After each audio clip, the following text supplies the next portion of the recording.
Hi అండి. శివుడాజ్ఞ లేనిదే చీమైనా కుట్టదు అని ఎందుకు అంటారో తెలుసా?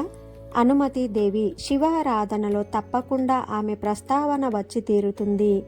ఏదైనా ఒక కార్యం తలపెట్టడానికి దైవీకమైన అనుమతి లేకుండా ఏది జరగదు. శివుని ఆజ్ఞ లేకుండా చీమైనా కుట్టదు అంటారు పెద్దలు.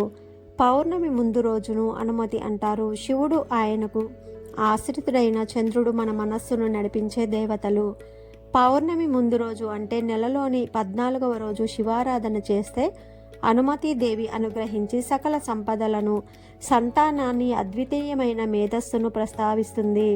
ఆమె కృష్ణ జింక వాహనంగా కలిగి ఉంటుంది. కాశీకి వెళ్ళి కాయో పండో వదిలిపెట్టాలు అంటే దాని అర్థం మామిడికాయో బీరకాయో వదలడం కాదు. కాశీ క్షేత్రం వెళ్ళిన వారు గంగమ్మలో స్నానం చేసి కాయాపేక్ష మరియు ఫలాపేక్షను వదిలి విశ్వనాథుని దర్శించుకోవాలి అని అర్థం. కాయాపేక్ష అంటే శరీరంపై ఆపేక్ష, కాయ అంటే శరీరం అని అర్థం.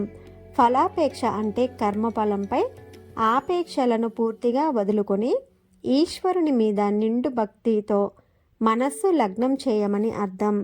కంటెంట్ నచ్చితే వీడియోస్ లైక్ చేసి మన ఛానల్ సబ్స్క్రైబ్ చేసుకోండి.